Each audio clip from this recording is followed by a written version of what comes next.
Bonjour et bienvenue dans l'émission Tandis quoi. Tandis quoi, l'émission du savoir-faire avec son handicap. Aujourd'hui, nous partons à la rencontre d'Isabelle. Isabelle est myopathe. La myopathie, c'est une maladie évolutive qui s'attaque aux muscles. Et bien même si elle est dépendante dans sa vie quotidienne, Isabelle est tout de même coach du développement intellectuel. Étonnant, non? Coucou Isabelle. Salut, salut. Ça va? Très bien. C'est sympa de nous accueillir chez toi, vraiment. C'est naturel. Dis-moi Isabelle, pourquoi la majorité des personnes ayant un handicap dit lourd font de grandes études? Alors, oui, je te reprendrai bien en me disant, c'est pas majoritairement. Il y a beaucoup de gens avec des handicaps lourds qui font pas du tout d'études non plus.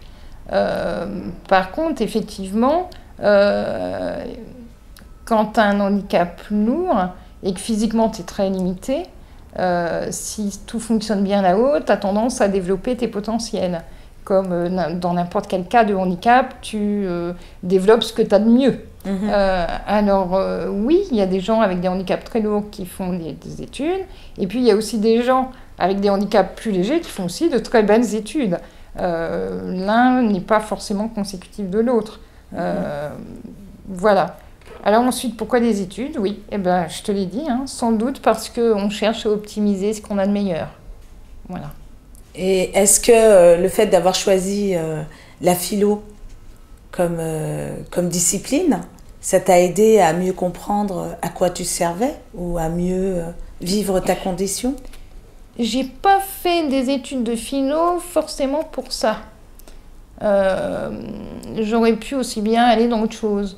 Donc tu me diras, j'ai quand même fait d'abord psycho, puis après philo. Donc il y a peut-être quand même un truc. Ouais, mais sincèrement, si au départ c'était peut-être ça, à l'arrivée c'était plus ça. Je voulais moi faire des études pour avoir un job. Maintenant, c'est vrai que ça n'a pas été toujours facile.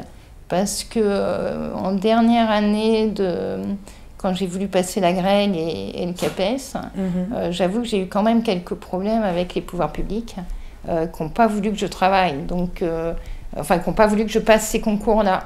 Ce qui fait qu'en gros, j'avais fait mes études pour rien puisqu'ils ne voulaient pas que j'aille travailler. Donc je me suis bagarrée, ça a duré longtemps, de tribunaux en tribunaux jusqu'au Conseil d'État, pour qu'ils m'autorisent à utiliser mes études. Et j'avais vraiment fait mes études dans ce sens. C'était pas simplement pour m'occuper. Alors, finalement, j'ai gagné contre eux, donc j'ai été à même de pouvoir travailler. Donc la place de la personne handicapée, elle est où?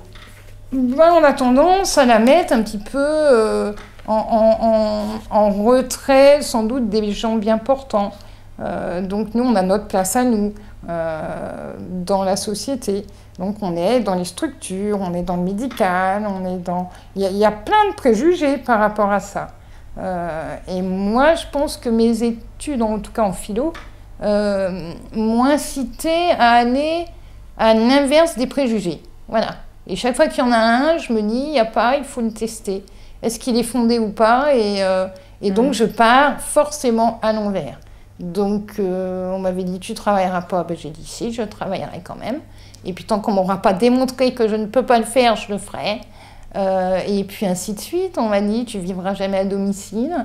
Eh bien, c'est faux. Moi, j'ai dit, si, je vivrai à domicile. Et puis, si, j'aurai une maison. Et puis, si, j'aurai un mari.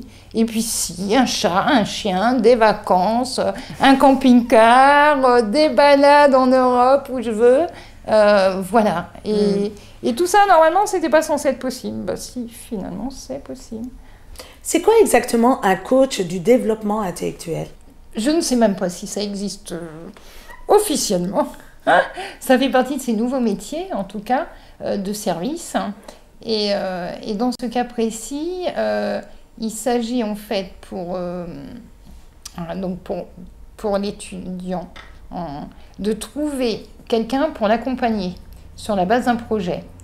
Donc en fait, moi, j'interviens à la fois sur la méthodologie, donc par rapport à des constructions de mémoire, de thèses, choses comme ça.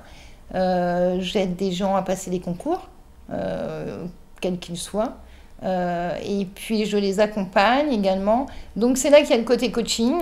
C'est-à-dire que souvent c'est sur des temps assez longs. On peut préparer une thèse sur 1 an, 2 ans.